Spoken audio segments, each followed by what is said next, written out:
Hanggang si Kevin, tuluyan ang nailabas sa butas.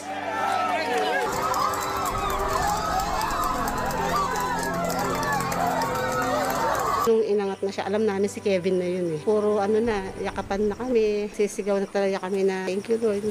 E nasaan na si Jansen? Ang pinagdadasal tagal namin, makita sila magkasama. Maya-maya pa, isang muling kamay ang nakita ng rescuers.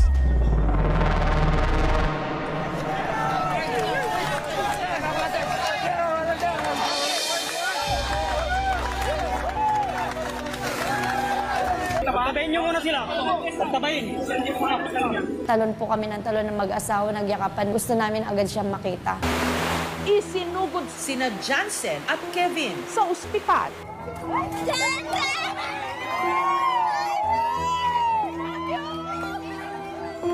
Niyakap ko yung anak ko. Sabi niya, sorry ma'am. Sabi niya, okay lang. Sabi ko, ang importante, nandito ka na. Sabi po sa akin ni Jansen, kala ko hindi na kita makikita. Sabi niya, ikaw lang yung dahilan kaya lumaban ako kasi alam ko hahanapin mo ako. Sabi niya sa akin.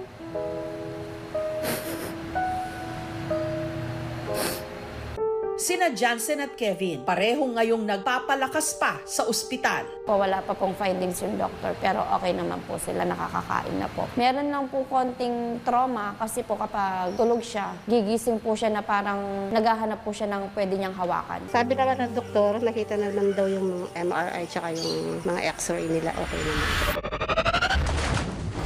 Lumalangoy daw siya sa loob. Kaso hindi daw niya kaya kasi merong part na malalim talaga. Parang kuweba daw sa loob. Hindi daw kasi niya makita, sobrang dilim. Meron daw parang breather na maliit lang. Saktong pag naupo daw sila pero nakayuko. Dun sa pinagupuan daw nila, ang tubig is hanggang bewang. Sa tuwing nakakaramdam daw sila ng ginaw, magyayakap daw sila, nakakuha sila ng tali. Kasi may hinila silang lubid eh. Yun na pala yung mga rescue kasi na-sandbag na nila yung area. Utang daw nila ang kanilang buhay sa mga nagkapit-bisig para sila'y sagipin.